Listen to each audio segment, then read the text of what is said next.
الذي هدانا للإيمان والإسلام والصلاة والسلام على نبيه الذي استنقذنا من عبادة الأوثان والأصنام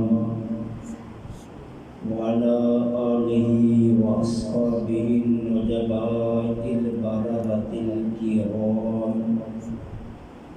أما بعد فأعوذ بالله من الشيطان الرجيم بسم الله الرحمن الرحيم وما كان لمؤمن ولا مؤمنة إذا قضى الله ورسوله أمرا أن يكون لهم الخيار آمنت بالله صدق الله العظيم وصدق رسوله النبي الكريم الأمين ونحن على ذلك لمن الشاهدين والشاكرين والحمد لله رب العالمين مولاي صل وسلم دائما ابدا على حبيبك خير الخلق كلهم فإن من جودك الدنيا وذرتها ومن علومك علم اللوح والقلم مولاي صل وسلم دائما ابدا على حبيبك خير الخلق كلهم غريبا يا رسول الله غريبا يا رسول الله غريبا ندارا در جہاں جزتم حبیبا بلی نازم کے ہستم امت تم گناہ گارم ولیکن خوش نصیبم. تمام تعریفیں اللہ رب العالمین جل سبحانہ و تعالی کے لیے خاص ہیں جو ہم سب کا مالک بھی ہے اور ہمارا خالق بھی. وہی معبود حقیقی ہے، وہ وحدہ لا شریک ہے. سجدہ عبادت کا ہو یا محبت کا، سجدہ عقیدت کا ہو یا عشق کا، سجدہ صرف میرے اللہ کے لیے جائز ہے. میرے اللہ کے علاوہ کسی اور کے لیے سجدہ جائز نہیں ہے. کائنات ارض و سما کے ہر ذرے کے بدلے میں تا قیام قیامت اربوں خربوں کے حساب سے لگاتار درود و سلام آقا نامدار مدنی تاجدار فخر دو عالم امام الانبیاء خاتم المرسلین سرکار مدینہ راحت قلب و سینہ صلی اللہ علیہ وآلہ وسلم کی ذات پاک پر کہ جن کے صدقے میں اللہ جل سبحانہ و تعالی نے ہمیں انگنت نعمتوں سے مالا مال فرمایا.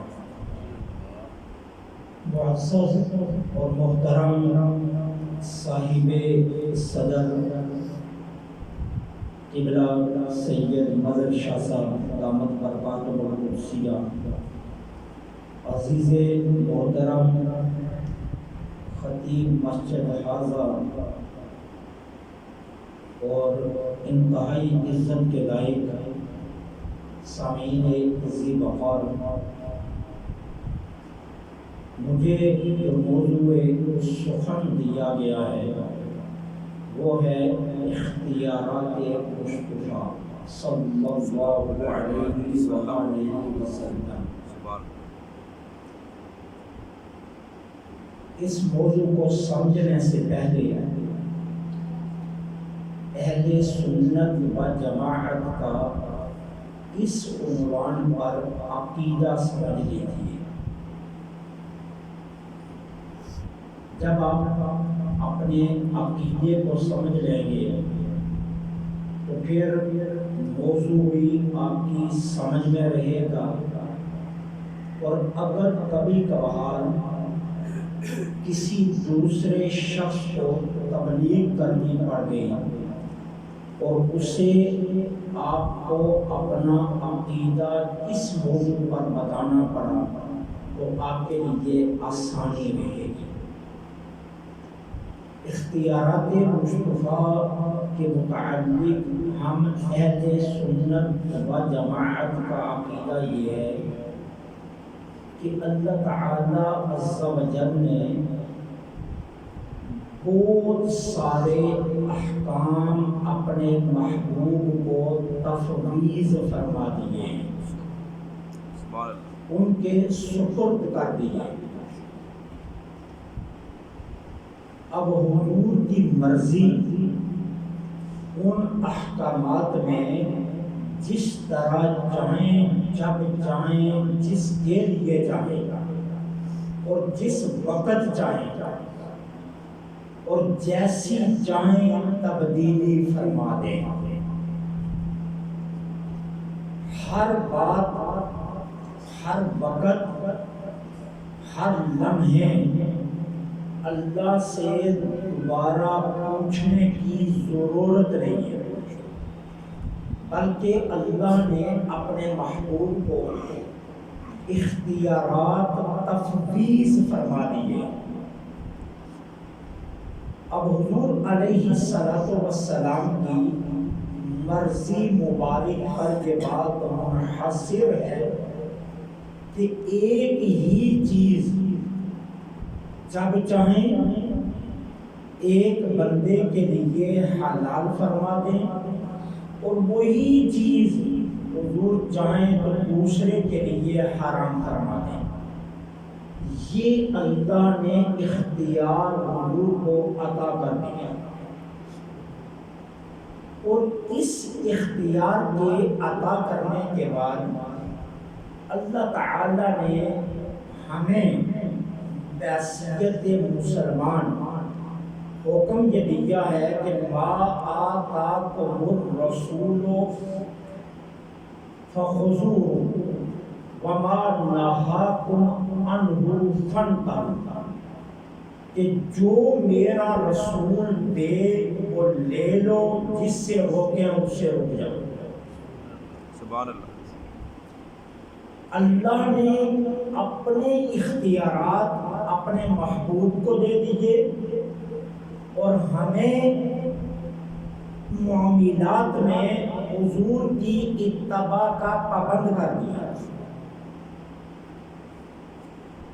کہ اگر میرا محبوب تمہیں کوئی بات ارشاد فرماتے ہیں تو تم یہ نہ ٹٹولتے پھرو، یہ نہ ڈھونڈتے پھرو، تم دلائل کی دنیا میں جا کر یہ تلاش نہ کرتے پھرو کہ حضور تو یہ فرما رہے ہیں، اللہ کیا فرما رہا ہے۔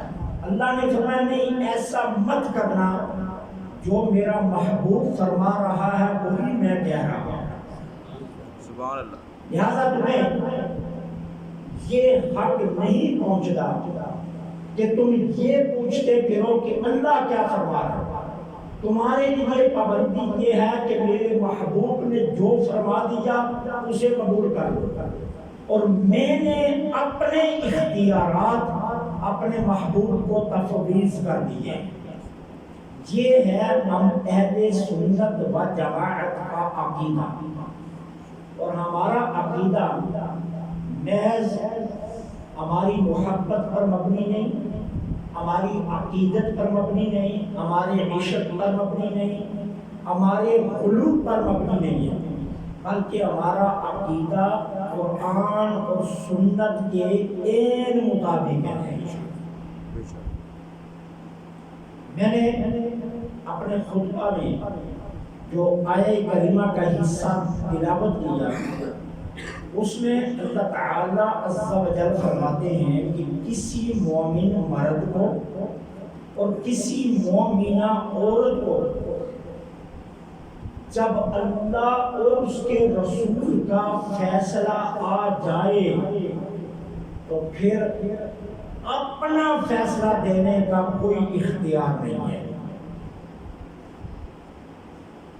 اب اس آیہ کریمہ کا شان نزول دیکھیے کیا ہے۔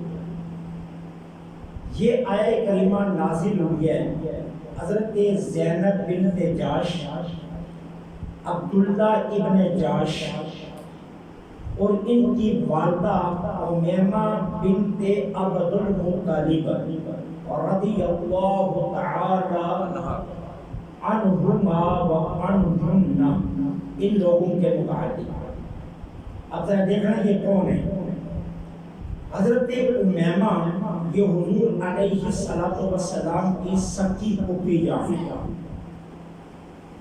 سیدنا حضرت عبد المطلب رضی اللہ تعالی عنہ کی بیٹی ہے، حضور کی پھوپھی جان ہے۔ حضرت عبداللہ ابن جاش یہ حضور کی پھوپھی کے بیٹے ہیں، اور زینب بنت جاش یہ حضور کی پھوپھی کی بیٹی ہے۔ سرکار علیہ السلام نے اپنی پھوپھی جان کو پیغام بھیجا کہ زینب کا رشتہ زید بن حارثہ سے کر دیا جائے، اور یہ سرکار نے اپنا فیصلہ فرمایا۔ اب زید بن حارثہ کون ہے؟ گم نام خادم ہے، گم نام خادم نوکر ہے۔ اس دور کے مطابق وہ گم نام شخصیت ہے کہ جو حضور تک پہنچے اور ان کے خاندان کے متعلق، ان کے آباء و اجداد کے متعلق، ان کے قبیلے کے متعلق، ان کے سٹیٹس کے متعلق، ان کے معاشی لحاظ کے متعلق کوئی تعارف نہیں ہے۔ اور ادھر رشتہ کیا ہے؟ زینب بنت جاش یہ رسول اللہ صلی اللہ علیہ وسلم کی پھوپھی کی بیٹی ہے، خاندان قریش کے سردار کی دوتی ہے۔ سیدنا حضرت عبد المطلب مکہ کے سردار ہیں، اور یہ ان کی بیٹی کی بیٹی ہے۔ ادھر سٹیٹس دیکھ لیجئے، ادھر سٹیٹس دیکھ لیجئے۔ حضرت زینب حسن میں، جمال میں، وجاہت میں اپنا ایک مقام رکھتی ہیں، خوبصورت ہے، حسین ہے، جمیل ہے، خاندان قریش کی حسین خاتون ہے، سٹیٹس اتنا عظیم ہے۔ اور ادھر زید بن حارثہ ہے۔ اب جب حضور نے یہ فرما دیا کہ میں نے یہ رشتہ طے کر دیا ہے زینب کا زید بن حارثہ سے، تو حضرت عبداللہ بن جاش جو حضرت زینب کے بھائی تھے، خود حضرت زینب اور حضرت زینب کی والدہ امیمہ بنت عبد المطلب، ان تینوں نے اس رشتے کو ناپسند کیا۔ اب شرعی اعتبار سے کوئی ایسی بات نہیں ہے، شرعی اعتبار سے کوئی ایسی بات نہیں ہے۔ نمبر 2، اسلام نے اجازت دی ہے کہ اگر لڑکی بالغ ہے تو اسے اختیار ہے وہ ولی کی اذن کے بغیر بھی رشتے کو ریجیکٹ کر سکتی ہے، رشتے کو مسترد کر سکتی ہے، کہہ سکتی ہے کہ مجھے یہ رشتہ پسند نہیں ہے۔ اسلام میں کوئی قطع نہیں ہے، اسلام میں کوئی پابندی نہیں ہے۔ اب ایک طرف ہے آئین اسلام اور ایک طرف ہے حکم مصطفی۔ اب یہ دو چیزیں سامنے آ گئی۔ اسلام کا آئین کہتا ہے زینب کو اختیار ہے وہ رشتے کو رد کر دے، اسلام کا آئین کہتا ہے کہ زینب کے بھائی کو اختیار ہے وہ رشتے کو رد کر دے، اسلام کا آئین ہے کہ زینب کی ماں کو اختیار ہے وہ رشتے کو رد کر دے۔ اور دوسری طرف ہے کیا اختیار مصطفی، حکم مصطفی۔ اب یہاں اسلام کیا کرتا ہے؟ اسلام یہاں اپنے حکم کو رسول کے حکم کے سامنے جھکا دیتا ہے۔ سبحان اللہ۔ اسلام سرنڈر کر رہا ہے، آئین اسلام سرنڈر کر رہا ہے۔ اسلام یہ کہتا ہے کہ نہیں، اگر میرے اور مصطفیٰ کے حکم کے درمیان اگر مقابلہ آ جائے تو اسلام کہتا ہے میں اپنے آئین کو سرنڈر کرتا ہوں اور مصطفیٰ کے حکم کو نافذ کرتا ہوں۔ سبحان اللہ۔ اب انہوں نے ناپسند کیا تو اللہ تعالیٰ نے قرآن بھیج دیا، وما کان للمؤمن ولا مؤمنۃ، کسی مومنہ کو یہ اختیار نہیں ہے جب اللہ رسول کے فیصلہ آ جائے تو پھر وہ اپنا اس پر فیصلہ سنائے۔ آپ کوئی اختیار نہیں، اب اختیارات ختم ہو گئے۔ اسلام نے اختیار اتنی دیر تک دیا ہے جب سرکار دو عالم کا فرمان نہیں آ جاتا، اور جب حضور کا فرمان آ جائے پھر تمہارا اپنا اختیار ختم ہے۔ اب اللہ نے اختیار مصطفیٰ کے ساتھ کر دیا، لہذا اب تمہارے پاس کوئی اختیار نہیں۔ جب قرآن آیا تو سرکار نے یہ آیہ کریمہ اسی طرح حضرت عبداللہ بن جاش کو بلا کر سنا دی کہ دیکھو میں نے تمہیں پیغام بھیجا تھا، تم نے پیغام کو قبول نہیں کیا، اب میری نہیں مانتے تو اب رب کا حکم آ گیا، اب رب کا حکم آ گیا کہ اختیارات مصطفیٰ کریم کو دیے گئے، لہذا فیصلہ حضور کا ماننا پڑے گا۔ اب نتیجہ کیا نکلا کہ حضرت زینب کے سٹیٹس کو نہیں دیکھا گیا بلکہ خاندان قریش کی اس شہزادی کا نکاح حضرت زید سے کر دیا گیا۔ کیوں؟ اب اختیارات ختم ہیں، اختیارات مصطفیٰ کریم کے پاس ہوگا۔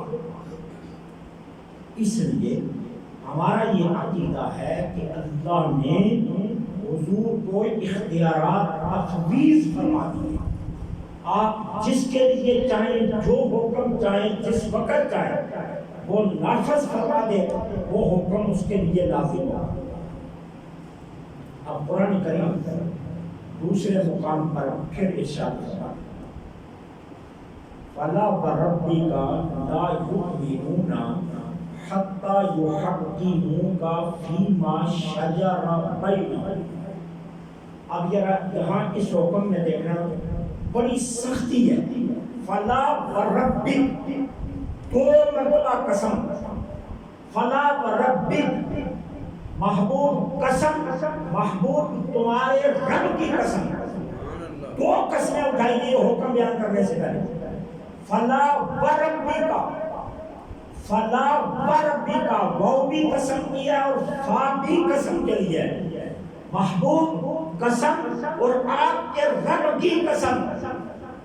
کوئی بندہ اتنی دیر تک مومن نہیں بن سکتا جتنی دیر تک اپنے جبروں میں رسول اللہ کے فیصلے کو آخری فیصلہ نہ مانے۔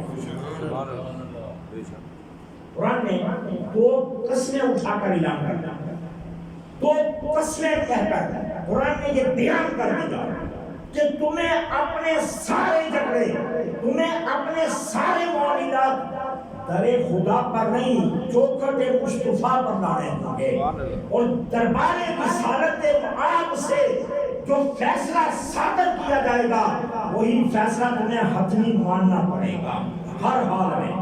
اس میں نفع نقصان نہیں، اونچ نیچ نہیں۔ تمہیں یہ نہیں دیکھنا ہوگا کہ یہاں عقل کیا کہتی ہے، تمہیں یہ دیکھنا ہوگا کہ چوکھٹ مصطفیٰ سے حکم کیا نافذ ہوگا۔ قرآن نے قسم اٹھا کر یہ کہہ دی۔ اب ذرا دیکھنا اس آیا کا شان نزول کیا ہے۔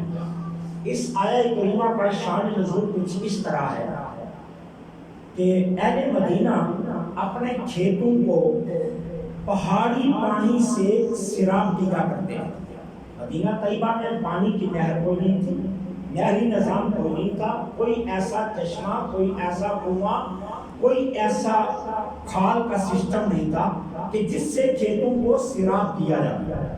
اچھا، جب بارش ہوتی تو پہاڑوں کی چوٹیوں پر پانی ٹھہر جاتا، اب اس پانی کو پہاڑوں سے راستہ بنا کر کھینچ کر کھیتوں کو لگایا جاتا، اور یوں کسان مدینہ طیبہ کے کھیتی باڑی کرتے، پہاڑی پانی سے اپنے کھیتوں کو سیراب کرتے تھے۔ ایک انصاری صحابی اور حضرت زبیر کے درمیان پانی کے معاملے پر جھگڑا کھڑا ہو گیا کہ پانی پہلے کون لگائے گا۔ حضرت زبیر رضی اللہ تعالی عنہ نے فرمایا پانی لگانے کا پہلا حق میرا ہے، لہذا پانی پہلے میں لگاؤں گا۔ انصاری صحابی نے کہا نہیں، پہلا حق میرا ہے، میں اپنے کھیت کو سیراب کروں گا۔ اب اس انصاری صحابی اور حضرت زبیر کے کھیت آپس میں جڑے ہوئے تھے، اکٹھے تھے، دونوں کے درمیان جھگڑا کھڑا ہو گیا کہ جو پہاڑی پر پانی کھڑا ہے اس کو پہلے کون لگائے گا۔ اب یہ مقدمہ حضور کی بارگاہ میں آ گیا، رسالت مآب صلی اللہ علیہ وسلم کے نظام عدل میں یہ مقدمہ آ گیا۔ جب حضور کی بارگاہ میں یہ مقدمہ آیا تو حضور نے حضرت زبیر کے حق میں فیصلہ دے دیا۔ اس کی وجہ یہ تھی کہ پہاڑی سے پانی جب ڈھل کر نیچے آنا تھا تو اونچائی پر حضرت زبیر کے کھیت تھے اور نیچے انصاری کا کھیت تھا۔ اب اگر پہلے انصاری پانی لگاتے تو پانی سارا ڈھلک کر سارے کا سارا نیچے آ جاتا، اور اس پانی کو دوبارہ واپس اوپر کی طرف بھیجنا مشکل ہوتا، کیونکہ پانی ہمیشہ گہرائی کی طرف جاتا ہے، اونچائی کی طرف نہیں جاتا۔ اب اصول کے تحت حضرت زبیر کا ہی حق بنتا تھا، لہذا حضور نے اصول ظاہری کے اعتبار سے حضرت زبیر کے حق میں فیصلہ دے دیا کہ حضرت زبیر پانی پہلے لگائیں گے اور انصاری بعد میں لگائیں گے۔ اچھا، انصاری بھی پکے مسلمان تھے، لیکن باہر نکلے تو کہنے لگے حضور نے حضرت زبیر کے حق میں فیصلہ اس لیے دیا ہے کیونکہ زبیر حضور کی پھوپھی کے بیٹے ہیں، اور یہ بات سچی تھی کہ حضرت زبیر حضور کی پھوپھی کے بیٹے تھے، رشتہ دار تھے۔ تو اس نے کہا انصاری صحابی نے کہ حضور نے اپنی رشتہ داری کا پاس کیا ہے، حضور نے اپنی رشتہ داری کی امید لگا کر حضرت زبیر کے حق میں فیصلہ دے دیا، حالانکہ پانی لگانے کا حق میرا بنتا۔ یہ انصاری نے کہا۔ اللہ نے قرآن دے دیا، فلا وربک، دو قسمیں اٹھائیے۔ کہا انصاری سن، بے شک مسجد نبوی میں نماز پڑھ، بے شک زکات دے، بے شک داڑھی رکھ، بے شک دستار باندھ، بے شک تیرے ماتھے پر محراب بن جائے، بے شک تیرے پاؤں میں نشانات سجدہ بن جائیں، بے شک تیرا لباس، تیرا کلمہ بلند ہو، بے شک تیری چال بہار اسلام کے مطابق ہو، لیکن بات یاد رکھ تیرا اپنا کردار اپنی جگہ ہے۔ اللہ کا حکم یہ ہے کہ جتنی دیر تک رسول کے فیصلے کو نہیں مانے گا تو مسلمان ہی نہیں ہے، تو اتنی دیر تک مسلمان ہی نہیں ہے۔ تیری نماز کا اعتبار نہیں ہوگا، تیری تبلیغ کا اعتبار نہیں ہوگا، تیرے ماتھے کے نشانات کا اعتبار نہیں ہوگا، تو کیا کر رہا ہے اس کو نہیں دیکھا جائے گا، دیکھا جائے گا کہ تو رسول اللہ کے فیصلے کو مانتا کتنا ہے۔ جب اللہ کے رسول کا فیصلہ آ جائے تو پھر تمہیں کوئی اختیار نہیں ہے اس کے بعد کہ تم اپنے بارے میں خود کوئی فیصلہ کرو، اور جب رسول اللہ فیصلہ فرما دے پھر حضور کے فیصلے پر تم کوئی اعتراض کرو، یاد رکھنا اللہ تمہیں ایمان سے ہی خارج کر دے گا۔ گویا اللہ تعالیٰ عز و جل نے اختیارات اپنے محبوب کو تفویض فرما دی۔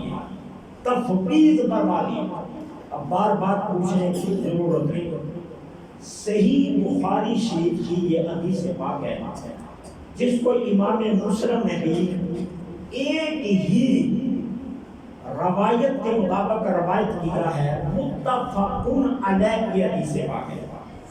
حضرت عبید اللہ بن فضالہ رضی اللہ تعالی عنہ اپنے والد ماجد سے روایت کرتے ہیں. حضرت عبید اللہ بن فضالہ کے والد کیا کہتے ہیں؟ کہتے ہیں کہ میں حضور کی بارگاہ میں حاضر ہوا. میں نے عرض کیا اللہ کے رسول صلی اللہ علیہ وسلم مجھے کلمہ پڑھا دیا، میں مسلمان ہونا چاہتا ہوں. سرکار نے مجھے کلمہ پڑھایا. کلمہ پڑھانے کے بعد حضور نے کچھ ابتدائی احکامات اسلام مجھے سمجھائے. احکام اسلام اللہ معنی کے لفظ حدیث پاک حضور نے مجھے تعلیم دی کچھ احکامات اسلام کے. اچھا، ان میں جو حضور نے تعلیم دی نا، ان میں سرکار نے فرمایا حافظہ صلوات الخمس، اے فضالہ کے بعد 5 نمازوں کی حفاظت کرنا.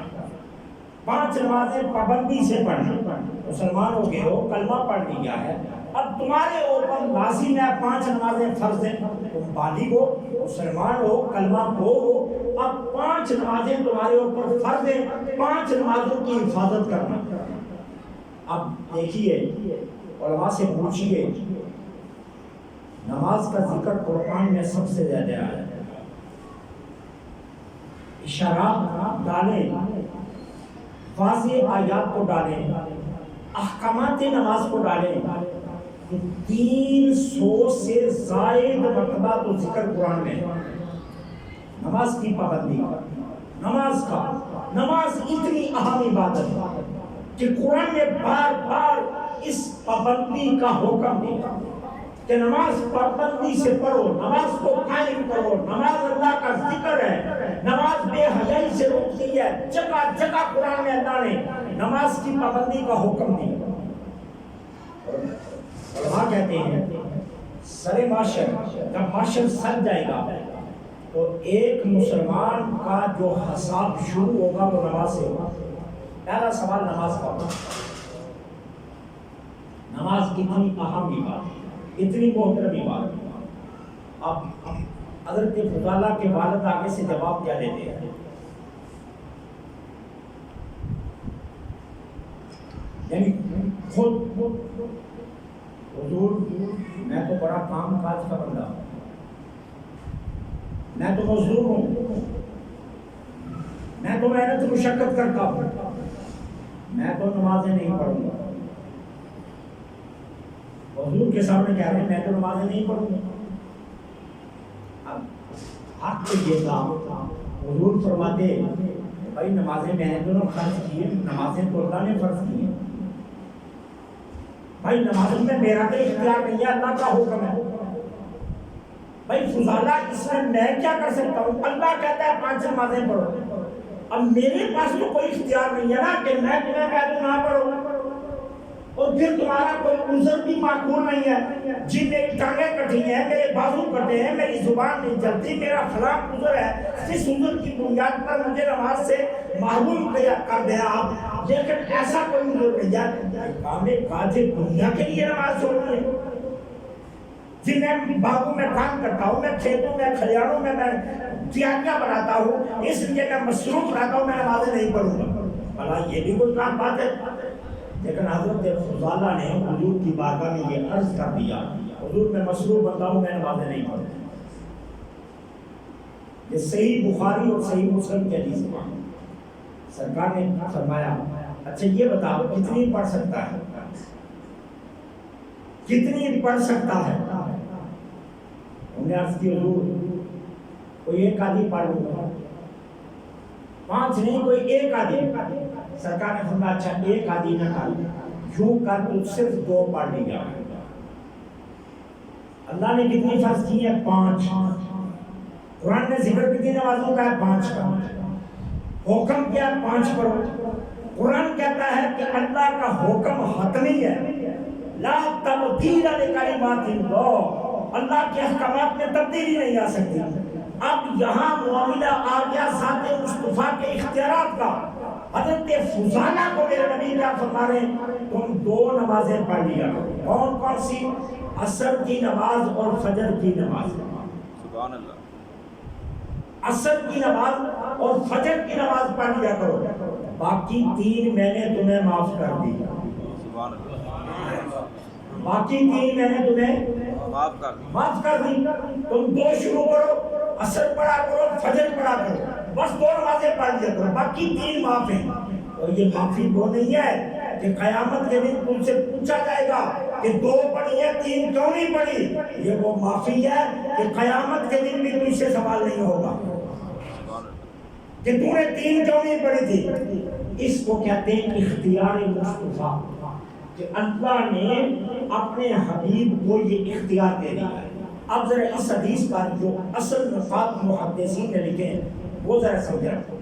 اب اصول کیا بنتا تھا کہ حضور حضرت فضالہ کو کہتے کہ بھائی ٹھہر جاؤ، میں اللہ کی بارگاہ میں پوچھ لیتا ہوں کہ اللہ فضالہ یہ کہہ رہا ہے، اب میں اسے کیا کروں۔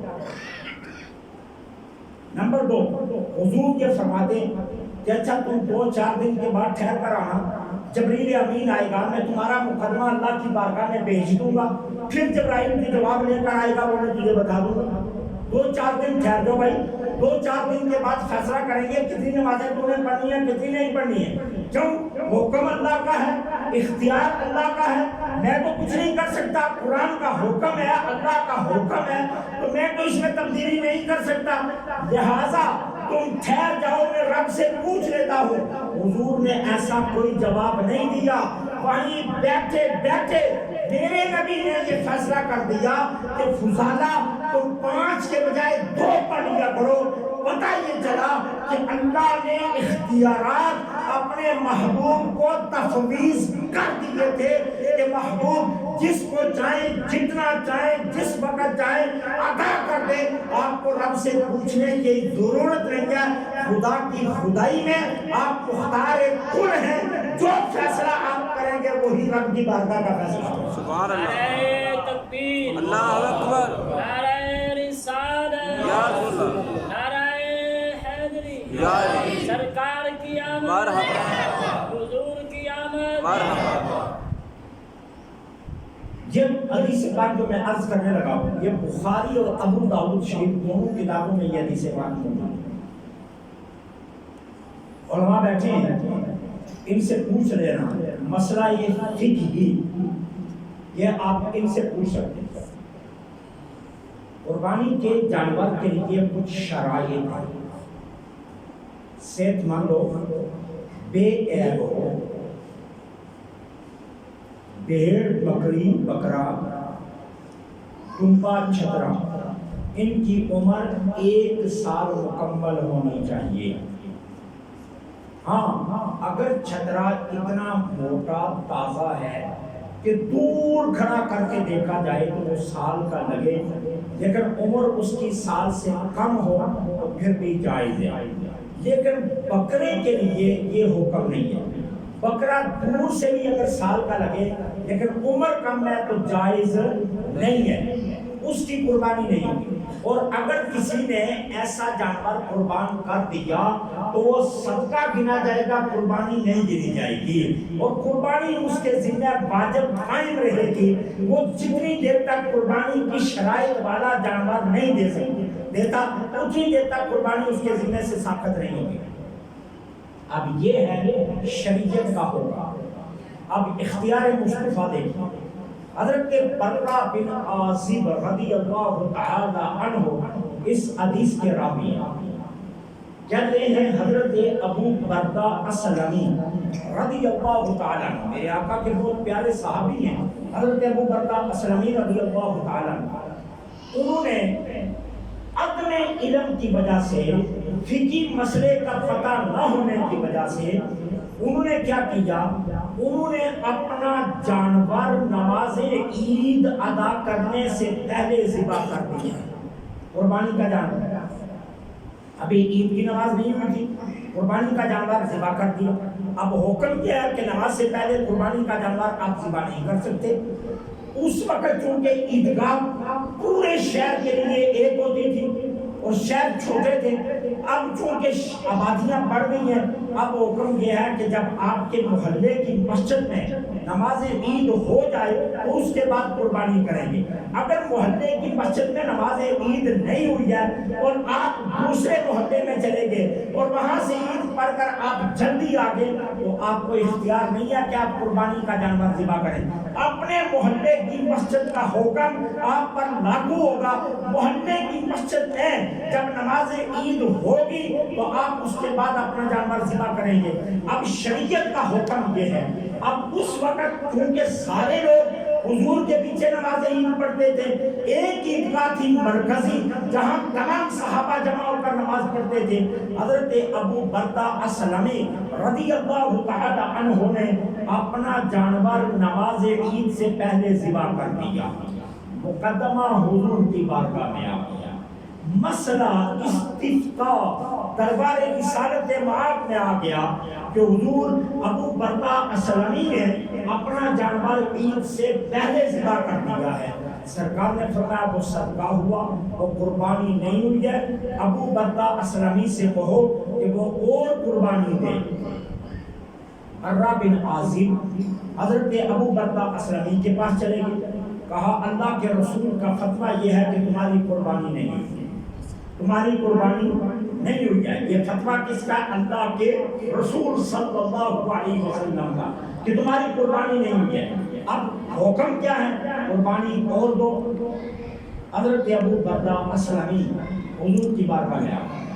حضور آپ نے میرے لیے یہ فتویٰ جاری کیا؟ سرکار نے کہا ہاں میں نے یہ فتویٰ دیا ہے، تمہاری قربانی نہیں ہوئی ہے، قربانی اور جانور سے کرو. حضور میرے پاس تو پیسے بھی نہیں ہیں، میرے پاس تو اور جانور بھی نہیں ہے قربانی کا. اب میں کیا کروں؟ پیسے ہوں تو خرید لوں اور جانور ہو تو ذبح کر دوں.